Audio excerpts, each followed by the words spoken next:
12월 24일 성탄 감사 예배를 드리도록 하겠습니다. 하나님께서 오늘 우리에게 주신 말씀은 누가복음 2장 10절과 11절의 말씀입니다. 이 말씀 함께 읽도록 하겠습니다. 시작. 천사가 이르되 무서워하지 말라. 보라, 내가 온 백성에게 미칠 큰 기쁨의 좋은 소식을 너에게 전하노라. 오늘 다윗의 동네에 너희를 위하여 구주가 나셨으니 곧 그리스도 주시니라. 아멘.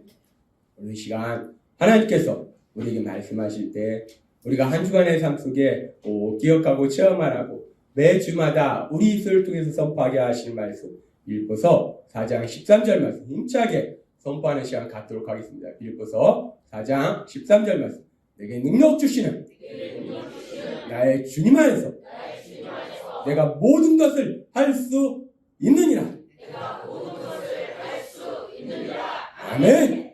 하나님께서 우리에게 선포하시는 말씀처럼 우리가 이 땅에 살아갈 때 내 능력이 아니라 전능하신 하나님, 그 하나님의 행하신 놀라운 역사, 그 역사를 통해서 우리가 이 땅 가운데 모든 것을 할 수 있는 능력자로 신나게 살아가게 될 걸 믿습니다. 오늘은 우리가 매주 드리는 주일 예배 중에서도 또 특별한 예배입니다. 아까 광고 시간에도 말씀드렸다시피 우리를 죄에서 구원하시기 위해서 이 땅에 오신 예수님, 그 예수님, 하나님신 예수님, 그 예수님이 이 땅에 탄생하신 그 탄생을 기뻐하며 감사하는 날이에요. 구원자이신 예수님이 이 땅에 오신 거예요. 그 예수님이 탄생하신 거예요. 그래서 우리는 예수님 믿는 우리는 너무나 기뻐합니다. 근데 사실 세상을 보면요, 예수님을 믿는 우리보다 이 성탄절을 더 기다리고 정말 더 기뻐하는 그런 존재가 있습니다. 우리가 알다시피 어린아이들입니다. 요즘은 그래도 물질적으로 풍요해서 이것저것 갖고 싶은 것도 많이 가질 수 있고 하지만 예전에는 장난감도 별로 없고 물질도 풍요롭지 못하기 때문에 가지고 싶은 거 있어도 어린아이들이 갖지 못했는데 이 성탄절이 되면은 부모님이 예수님을 믿든 부처님을 믿든 상관이 없어요. 절에 가서 공양을 하든 교회 가서 예배를 드리든 상관없이 이 성탄절이 되면은 가정마다 이 부모님들이 이 자녀들이 그동안 갖고 싶었던 그 선물을 준비해서 이 성탄절 밤에 그래서 크리스마스 새벽이 되면 아침이 되면 그 머리맡에 그 선물을 놓습니다. 그래서 이 성탄절은 사실 저도 여러분이 알다시피 예수님을 믿지 않는 가정에서 태어났습니다. 우리 할머니 그 장독대에다 물 떠놓고 머리 이렇게 곱게 빗고 종이 날리면서 비나이다 비나이다 천지신명께 비나이다 우리 아들 딸들 손자들 행복하게 살게 해달라고 그렇게 비는 거 그렇게 보면서 자랐습니다. 그렇게 저희 집은 예수님을 안 믿었고 그렇다고 부처님 믿었냐? 부처님도 아니고 그냥 미신을 믿었습니다. 그런 집인데도 불구하고 이 성탄절은 너무나 기다려지는 날이에요. 왜냐하면 성탄절이 되면은 저희 아버지가 어머니가 이 선물을 준비해 주거든요. 근데 제 기억에 남는 선물 중에서 이 성탄절 아침에 일어났는데 머리에 이렇게 큰 총이 있었어요. 장난감 총이. 옛날에는 그런 것들이 귀하기 때문에 그게 지금도 기억에 남습니다. 얼마나 그 선물을 받고 좋았던지. 너무나 신났습니다. 그래서 사실 이 성탄절이 제일 기쁘고 제일 신나는 사람들은 누군가? 어린아이들입니다. 어린아이들은 이 성탄절이 되면 자기가 갖고 싶었던 선물, 그 선물을 받기 때문에 너무나 기쁘고 너무나 신나는 날이라는 거예요. 그런데 사실 성탄절이 이렇게 어린아이들에게만 기쁜 날이 아니라는 거예요. 이 성탄절은 단순히 어린아이들에게만 기쁜 날이 아니라 이 성탄절이 어떤 날인가? 우리 예수님이 2000년 전 이 땅에 오실 때에 성경은 이렇게 말씀합니다. 누가복음 2장 8절부터의 말씀 함께 읽겠습니다. 시작. 그 지역의 목자들이 밤에 밖에서 자기 양떼를 지키더니 주의 사자가 곁에 서고 주의 영광이 그들을 두루 비추매 크게 무서워하는지라. 천사가 이르되 무서워하지 말라. 보라, 내가 온 백성에게 미칠 큰 기쁨의 좋은 소식을 너에게 전하노라. 오늘 다윗의 동네에 너희를 위하여 구주가 나셨으니 곧 그리스도 주시니라. 아멘. 이스라엘 땅에 목자들이 양을 치는 목자들이 양을 치고 있었는데 한밤중에 막 놀라운 역사 현상들이 일어나면서 천사가 갑자기 나타난 거예요. 이 영적 존재가 나타난 거예요. 얼마나 두렵겠습니까? 그러니까 지금 이들이 두려워해요. 그러니까 천사가 말합니다. 무서워하지 마라 라고 얘기해요. 보라, 내가 온 백성에게 미칠 큰 기쁨의 좋은 소식을 너에게 전하라. 우리 예수님이 탄생하실 때에 천사들이 목자들에게 나타나서 하신 말씀이 온 백성에게 미칠 큰 기쁨의 좋은 소식. 단순히 그 목자들에게만 큰 기쁨의 좋은 소식이 아니라 예수님께서 속한 이스라엘 백성에게만 큰 좋은 소식이 아니라 온 백성, 여기서 말씀하는 온 백성은 이 세상에 살고 있는 모든 사람들, 그 모든 사람들에게 미칠 큰 기쁨의 좋은 소식을 너에게 전하노라 라고 말씀합니다. 그러면서 말씀하면서 구주, 곧 그리스도가 나셨다 라고 말씀합니다. 하나님은 분명하게 말씀합니다. 예수님께서 이 땅에 오신 것은, 탄생하신 것은 단순히 어린아이들만 신나고 기쁜 일이 아니라 이 세상에 살고 있는 모든 사람들, 그 모든 사람들에게 예수님의 탄생은 기쁜 일이다 라고 말씀한다는 거예요. 그렇게 예수님의 탄생이 이 세상에 있는 모든 사람들에게 큰 기쁨의 날인데, 우리가 이렇게 예배를 드리면서 교회에서 예수님의 탄생은 우리에게 너무나 큰 기쁨의 소식입니다. 너무나 좋은 소식입니다 라고 얘기를 하는데, 그런데 우리가 이 말씀을 우리가 조금 더 생각해보면, 근데 그 예수님이 이 땅에 오신 것이 왜 그렇게 기쁜 소식이 될까? 예수님이 우리나라 사람이 아닙니다. 예수님이 뭐 엊그제 태어나신 분도 아니에요. 예수님은 2000년 전에 오셨어요. 까마득한 옛날에. 우리의 할아버지 도대체 어디까지 가야 될지도 모르겠어요. 그렇게 까마득한 옛날에 태어나신 분이 예수님이에요. 근데 그 예수님은 또 우리나라 사람도 아니에요. 뭐 우리나라 사람이라면 우리나라에 뭐 왕들 있잖아요. 왕들, 또 요새 뭐 영화도 하지만 이순신 장군 이런 분들은 나라를 구하고 했기 때문에 우리의 삶에 많은 영향을 또 줬다고도 볼 수 있어요. 근데 예수님은 뭐 우리나라 사람도 아니에요. 우리나라 사람도 아니고 엊그제 태어나신 것도 아니고 까마득한 옛날에 2000년 전에 우리가 가보지 않은 저 이스라엘, 저도 아직 이스라엘 가보지도 못했어요. 지도에서만 봤어요.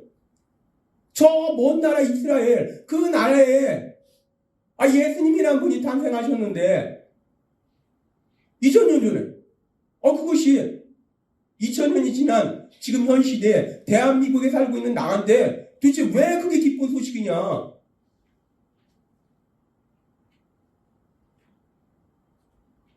우리나라 사람도 아니고 엊그제 태어나신 분도 아니고 몇천 년 전, 2000년 전 저 먼 나라 이스라엘, 그 나라에 태어나신 그 예수님이 도대체 우리한테 뭔 그렇게 큰 기쁨이냐? 그래서 예수님 안 믿는 사람들은 얘기하잖아요. 뭐 우리나라 저기도 아니고 서양 종교를 믿으면서 난리야 막 이런 얘기도 하잖아요. 맞습니다. 예수님 우리나라 사람 아닙니다. 이스라엘 사람입니다. 그런데 그 예수님이 2000년 전에 이 땅에 오셨는데 그 예수님의 탄생이 왜 나한테 기쁨이 되냐는 거예요.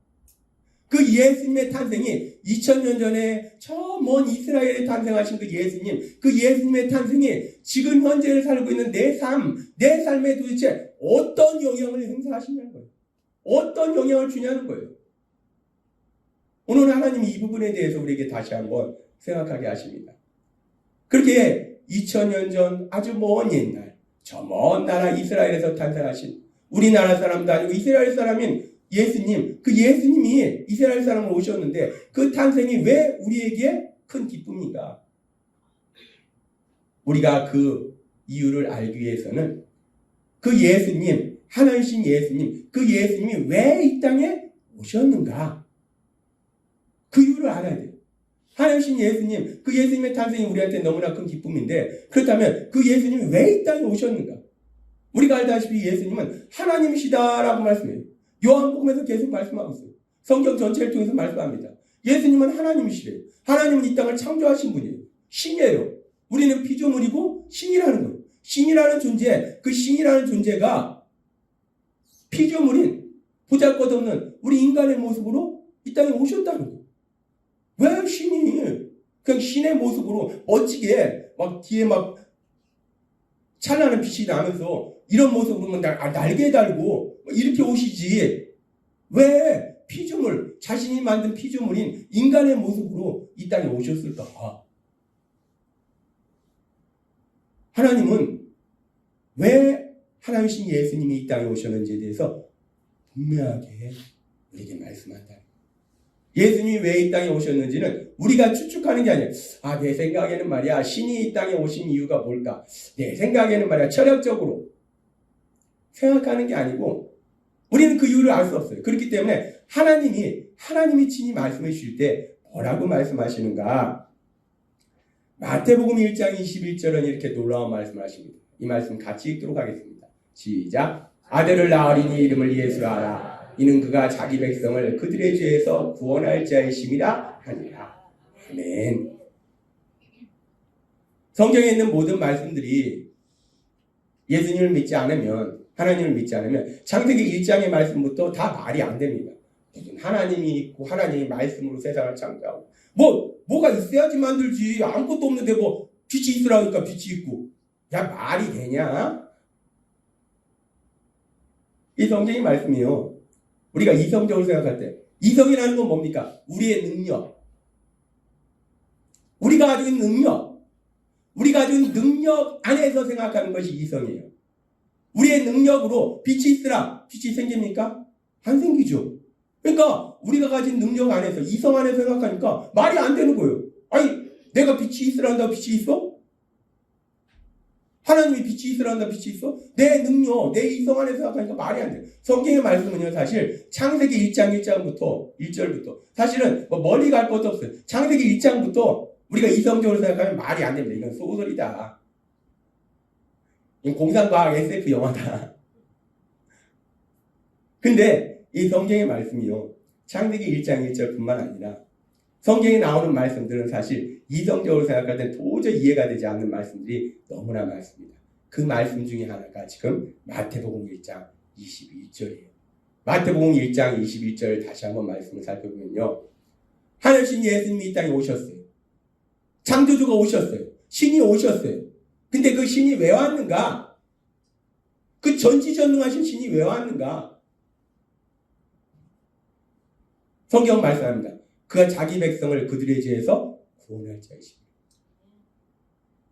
하나님이 오셨는데 왜 오셨냐면, 내가 너네를 만들었어. 내가 신이야. 나한테 경배해. 하나님이 오셨는데 경배받고자 오신 것이 아니라 자기가 만든, 자기가 사랑하는 백성들, 피조물들, 그들을 죄에서 구원하시기 위해서 오셨다는 거예요.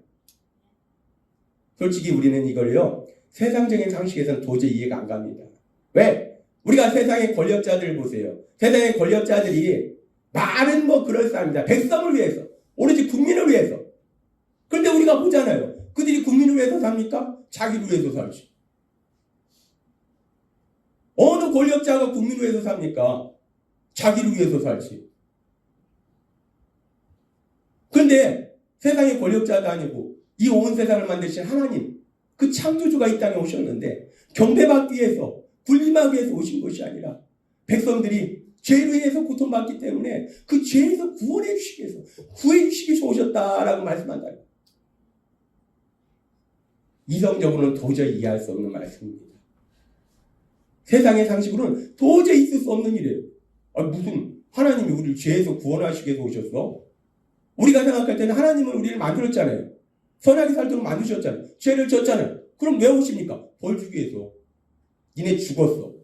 내가 너를 그렇게 만들었어? 내가 너를 그렇게 키웠어? 너 죽었어 이제. 우리 상식으로는 벌을 주시기 위해서 오시지 구원하시기 위해서 오시는 게 아니라는 거예요. 이 마태복음 1장 21절의 말씀 자체부터도 우리 이성과는 전혀 다른 말씀하신다는 거예요. 하나님의 말씀은 우리 이성으로 이해할 수 없어요. 그러면서 더 놀라운 말씀은 뭐냐면, 그렇게 예수님이 우리를 죄에서 구원하시기 위해서 오셨어요. 근데 예수님은 하나님이시잖아요. 그럼 우리를 죄에서 구원하시기 위해서 오셨으면 하나님이시니까 세상을 만들 때도 말씀으로 만드셨으니까 빛이 있으라. 그러니까 빛이 있으시니까 죄에서 우리를 구원하시기 위해서 오셨으니까 죄에서 구원받으라. 그러면은 죄에서 구원받도록 하시면 될 것 같은데 근데 성경은 또 놀라운 말씀을 하시는데 어떤 말씀을 하시는가?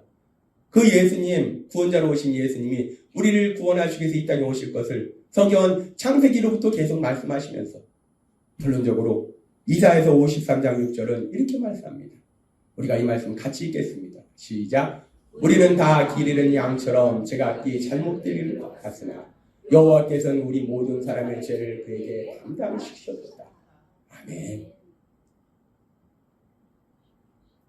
하나님신 예수님이 우리를 죄에서 구원하시기 위해서 오셨어요. 도저히 이해가 되지 않지만 그렇다고 치자고요. 그래. 그냥 벌 주는 것보다는 불쌍하니까 구원하시기 위해서 오셨다 치자. 거기까지 그냥 이해를 한다 치자고요. 그러면 하나님이시기 때문에 우리 생각에는 그냥 말씀으로 죄에서 구원받아라, 깨끗해져라, 거룩해져라. 이렇게 해서 죄에서 구원하시면 될 것 같은데 지금 이사야서 53장 6절은 우리가 신학적으로 너무나 중요한 형벌대속론에 대해서 말씀합니다. 형벌대속론이 뭐냐? 우리가 죄로 인해서 벌을 받아야 돼요. 하나님의 공의는 반드시 죄인은 벌을 주시는 것이 하나님의 공의예요. 하나님은 사랑의 하나님이시지만 또한 공의의 하나님이시라는 거예요. 죄에 대해서는 반드시 그 대가를 치르도록 하시는 것이 하나님이라는 거예요. 근데 우리가 죄를 졌다는 거예요. 우리는 죽을 죄를 졌다는 거예요. 그래서 하나님이 예수님을 보내주셔서 우리를 죄에서 구원하신 것이 뭐냐면 여호와께서 우리 모든 사람의 죄를 그에게 담당시키셨다. 우리가 받아야 될 죄의 형벌을 우리 예수님이 대신 받으셨다는 거예요. 우리는 그것을 신학적으로 형벌대속이다라고 얘기합니다. 그렇게 우리 예수님이 내가 받아야 될 죄의 형벌을 대신 받으셔서 나를 죄에서 구원해 주셨다라고 말씀한다는 거예요. 성경 분명하게 말씀합니다. 우리 예수님이 왜 이 땅에 오셨는가? 하나님이신 예수님이 왜 이 땅에 오셨는가? 그 예수님은 하나님이시고 창조주이신데 우리에게 불림받기 위해서 경배받기 위해서 오신 것이 아니라 우리를 죄에서 구원하시기 위해서 오셨고 그렇게 죄에서 구원하시기 위한 방법이 무엇인가? 친히 자기 생명을 죄를 지은 우리가 받아야 될 형벌을 대신 받으심을 통해서 우리를 죄에서 구원하시기 위해서 이 땅에 오셨다라고 말씀한다는 거예요. 그리고 우리가 여기서 또 생각해 볼 것은 이 구원이라는 게 무엇이냐? 이 구원. 죄에서 구원을 하시기 위해서 오셨다라고 말씀합니다. 이 죄에서 구원을 받는다는 게 무엇을 의미하는 것인가? 죄에서 구원받는다는 것이 이제 죄에서 구원받았기 때문에 너는 더 이상 죄인이 아니야. 단순히 이런 얘기가 아닙니다.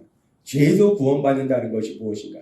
죄는 결과가 있다는 거예요. 결과가 뭐냐면 고통과 저주와 영원한 멸망의 결과가 있다는 거예요. 그냥 죄로 끝나는 것이 아니라 우리가 세상에서 보면요. 죄 짓고 잘 사는 것 같아도요. 결국 다 받습니다. 다 받습니다. 본인이 안 받으면 그 뒤의 자손이 그 죄성을 가지고 결국 받게 된다는 거예요. 이 죄는 결과가 있다는 거예요. 죄는 결국 고통으로 들어가고 저주의 삶으로 들어가고 영원한 멸망으로 간다는 거예요. 그런데 죄에서 구원받는다는 것이 무엇을 의미하는가? 하나님은 이 놀라운 의미에 대해서 갈라디아서 3장 13절과 14절에 이렇게 말씀합니다. 함께 읽겠습니다. 시작. 그리스도께서 우리를 위하여 저주를 받은 바 되사 율법의 저주에서 우리를 속량하셨으니 기록된 바 나무에 달린 자마다 저주 아래 있는 자라 하였습니다. 이는 그리스도 예수 안에서 아브라함의 복이 이방인에게 미치게 하고 또 우리로 하여금 믿음으로 말미암아 성령의 약속을 받게 하려 합니다. 아멘. 예수님께서 우리를 죄에서 구원하셨다는 것은 단순히 너는 이제 더 이상 죄인이 아니야 라는 말씀이 아니라 더 나아가서 그 죄로 인해서 우리가 받아야 될 고통과 저주와 영원한 멸망, 그 저주와 고통과 영원한 멸망에서 우리를 구해주시고 이제 이 땅을 만드신 하나님, 그 하나님이 주시는 그 복을 누리는 성령 하나님이 함께 하신 놀라운 복된 삶을 살게 만들어 주셨다라고 말씀한다는 거예요. 구원이 왜 중요하냐면 단순히 내가 구원받아서 나 교회 다녀 이런 정도가 아니에요. 구원은 삶의 문제입니다. 계속해서 말씀드리면 구원은 종교적인 문제도 아니고 철학적인 문제도 아니고 학문적인 문제도 아니고 삶의 문제라는 거예요. 내가 죄에서 구원받을 때 내 삶의 모든 고통과 저주와 영원한 멸망에서 나는 벗어나서 이제 내 앞에는 무엇이 있는가? 하나님이 예비하신 놀라고 그 놀라운 복이 기다리고 있음을 믿습니다. 하나님께서 우리에게 주신 마태복음 1장 21절의 말씀 함께 읽겠습니다. 시작. 아들을 낳으리니 이름을 예수라 하라. 이는 그가 자기 백성을 그들의 죄에서 구원할 자이심이라 하니라. 아멘. 여기서 구원하다, 이 구원하다라는 단어를 헬라어로 살펴보면 헬라어로 소조라는 단어를 사용합니다. 헬라어로 구원하다, 이 소조라는 단어를 사용하는데 이 소조라는 단어가 어떤 뜻을 가지고 있는가? 이 소조라는 단어는 원래는 위험이나 고통에서 구해주는 거예요. 헬라어에서 소조라는 단어, 구해주다라는 건 뭐냐면 위험한 상황에서 구해주는 거, 고통 속에서 구해주는 거. 우리말에서 구해준다는 거랑 비슷해요. 위험한 상황에서 구해주고 고통에서 구해준다. 그게 헬라어의 소조라는 단어예요. 근데 지금 죄에서 구원하다라고 했을 때 이 소조라는 단어를 사용한다는 거예요. 우리가 앞에서도 살펴봤지만 이 소조, 구원하다라는 것은 1차적으로 우리를 죄에서 구원해 주시는 거예요. 근데 그렇게 죄에서 구원해 주신다는 것은 결국 죄의 결과에서 우리가 구원받는 거예요. 따라서 우리 삶 속에 죄로 인한 고통, 저주, 영원한 멸망에서 우리를 구해 주시는 거예요. 우리가 죄에서 구원받았다는 거 단순한 거 아닙니다. 내가 죄에서 구원받으면 내 삶이 변화된다는 거예요. 내 삶 속에 고통과 저주와 영원한 멸망에서 우리가 자유함을 누리게 될 걸 믿습니다. 죄에서 구원받는다는 것이 단순히 학문적이거나 철학적이거나 종교적인 얘기가 아니에요. 내 삶의 문제라는 거예요. 그래서 우리가 죄에서 구원받으면 우리 삶 속에 어떤 역사가 일어나는가? 우리가 좋아하는 말씀 로마서 8장 28절은 이렇게 말씀합니다. 함께 읽겠습니다. 시작. 우리가 알거니와 하나님을 사랑하는 자 곧 그의 뜻대로 부르심을 입은 자들에게는 모든 것이 합력하여 선을 이루느니라. 아멘. 내가 죄에서 구원받아서 내 죄를 회개하고 예수님을 구주와 주님으로 믿음으로 인해서 죄에서 구원받으면 내 삶이 변화되는데 어떻게 변화되는가? 이 로마서 8장 28절은 엄청나게 강력한 말씀하는데 우리가 알거니와 하나님을 사랑하는 자 곧 그의 뜻대로 부르심을 입은 자 예수님을 믿음으로 하나님의 사랑하는 아들과 딸이 된 사람에게는 모든 것이 합력하여 선을 내가 이제 죄에서 구원받으면요 내 삶 속에 어떤 일을 만날지라도 그 일을 통해서 하나님이 무엇을 이루신가? 선을 이루신다는 거예요. 가장 좋은 역사를 이루신다는 거예요. 때는 우리가 인생을 살아가면서 힘들고 어려운 일을 만날 수 있어요. 그러나 그 일을 통해서도 하나님은 선을 이루시고 때로는 내가 인생을 살아가면서 나를 괴롭히는 사람을 만날 수 있어요. 고통스럽게 하는 사람을 만날 수 있어요. 우리가 창세기에도 요셉을 보잖아요. 형제들이 요셉을 팔았습니다. 종으로 팔았어요. 얼마나 억울하고 얼마나 슬프고 얼마나 비참했겠어요. 그런데 그 요셉의 삶 속에 하나님이 함께 하시니까 그 요셉이 형제들한테 팔려서 날마다 분노하고 미워하고 원망하고 그래서 위장병 나고 막 암 걸리고 막 그래서 고생하다가 욥이 그러다 이 땅을 떠났다 라고 성경은 말씀하지 않더라는 거예요. 우리는 너무나 잘 압니다. 하나님이 사랑하니까 그 요셉이 그렇게 고생하다 떠나는 것이 아니라 그 요셉이 어떻게 됩니까? 우리가 알다시피 그 당시 최강대국 애굽의 총리가 되는데 몇 살에? 30살에. 지금도 30살에 총리가 되면 막 신문에 납니다. 막 30살에 총리가 되고 대통령이 되고. 삶이 변한다. 우리가 죄에서 구원받으면 우리의 모든 삶이 변화될 걸 믿습니다. 왜 예수님의 탄생이 우리에게 그렇게 큰 기쁨의 소식입니까? 엊그제 태어나신 것도 아니고 아주 오래전 2000년 전 우리나라도 아니고 처음 온 이스라엘에서 태어나신 그 예수님의 탄생이 지금 현재를 살고 있는 내 삶 속에 도대체 무슨 영향을 미치길래 나에게 그런 기쁨의 소식인가? 하나님은 오늘 우리에게 분명하게 말씀합니다. 예수님의 탄생은요, 단순히 역사적 사건이나 종교적인 사건이나 어떤 철학적인 사건이나 어떤 이야기가 아니라는 거예요.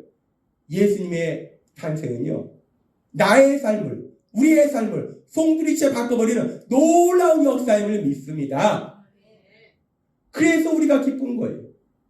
2000년 전 저 먼 나라 이스라엘 땅에서 탄생하신 그 예수님, 전혀 우리랑 상관없을 것 같은데 그 예수님이 죄를 지은 우리를 대신하여 십자가에 돌아가시고 부활하셔서 우리를 죄에서 구원하심으로 인해서 우리가 받아야 될 모든 저주와 고통과 영원한 멸망을 다 가져가심으로 인해서 우리는 더 이상 저주도 없고 고통도 없고 멸망도 없고 이제 하나님 안에서 놀라운 복을 누리게 될 걸 믿습니다. 여러분들 알다시피 제가 거의 2달을 약을 먹었어요. 장염에, 감기에, 요로결석에, 또 장염에, 또 아내랑 둘이 A형 독감에.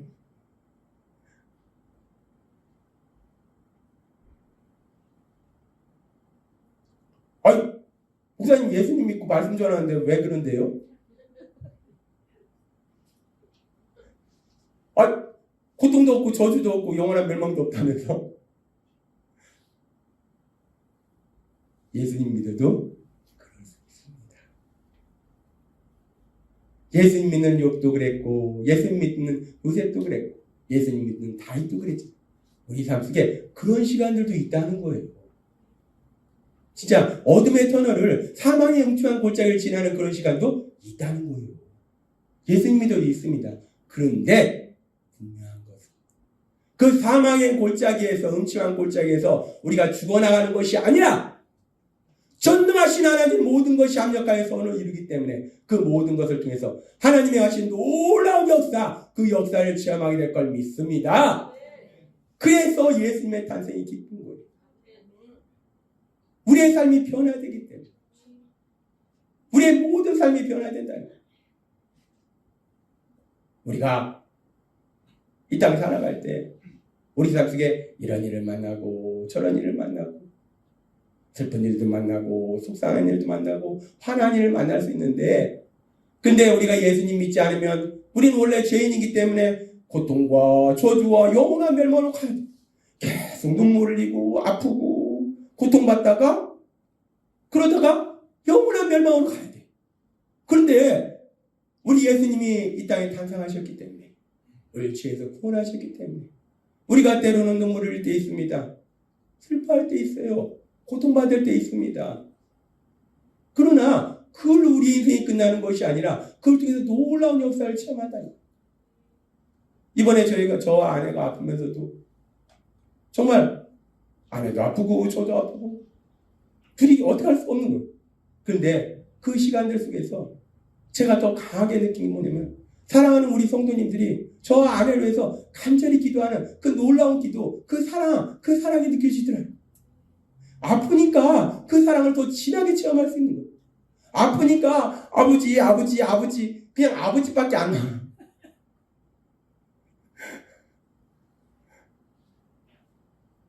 그냥 아프니까 아버지한테 막 가요. 아프니까 우리 하나님 아버지한테 더 가까이 가요. 우리가 예수님의 탄생이 왜 우리에게 그렇게 큰 기쁨의 소식인가? 어린아이들처럼 단순히 선물 받아서가 아니라 예수님의 탄생은 우리의 모든 삶을 변화시키는 놀라운 역사, 그 역사임을 믿습니다. 그 예수님이 이 땅에 오셨고 이 자리에 계신 여러분들은 우리의 죄를 회개하고 그 예수님을 구주와 주님으로 믿음으로 인해서 이제 모든 저주와 고통과 영원한 멸망에서 벗어나서 하나님 주신 놀라운 역사를 체험하게 될 걸 믿습니다. 예수님 믿으면요, 삶 속에 이런 일 만나든 저런 일 만나든 로마서 8장 28절의 말씀처럼 결국은 모든 것이 합력하여 선을 이루는, 이런 놀라운 역사가 있으려고 내 삶 속에 이런 일이 있었구나, 이런 놀라운 기적이 예비돼 있었구나, 이런 놀라운 역사, 그 놀라운 역사를 봉사하게 체험하게 될 걸 믿습니다. 따라서 오늘 성탄 감사 예배, 그 예수님의 탄생이, 그렇게 우리의 모든 삶을 변화시킨 그 예수님의 탄생이 너무나 기뻐서 우리가 찬양했듯이 기쁘다 구주 오셨네, 기쁘다 구주 오셨네. 선물 받는 어린아이들만 기쁜 것이 아니라 우리도 기쁘다 구주 오셨네. 그것이, 그 찬양이 우리 마음속에서부터 절로 나오는 그 기쁨의 놀라운 역사들이 여러분의 삶 속에 풍성하게 일어나야 될 걸 믿습니다. 날마다의 삶 속에 그 예수님 안에 거함을 위해서, 우리 예수님의 하신 놀라운 역사를 위해서 기쁘다 구주 오셨네 찬양하며 그 하나님께 감사와 찬양을 드리는 여러분이 되시길 주님의 이름으로 축원합니다. 기도하겠습니다.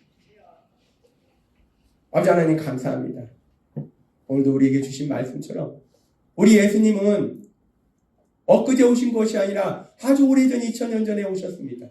우리나라 땅에 태어나신 것도 아니고 이스라엘 땅에 태어나셨습니다. 우리 민족도 아니라 이스라엘 민족으로 오셨습니다. 근데 그 예수님의 탄생이 왜 우리에게 큰 기쁨이 되는가? 하나님께서 오늘 우리에게 그 이유에 대해서 명확하게 말씀해 주시니 감사합니다. 예수님이 이 땅에 오심으로 인해서 우리의 모든 삶을 송두리째 바꿔주시고 고통과 저주와 영원한 멸망에서 벗어나서 이제 하나님 안에서 참된 복을 누리도록 역사해 주시니 감사합니다. 예수님의 이름으로 감사하며 기도드리옵나이다. 아멘.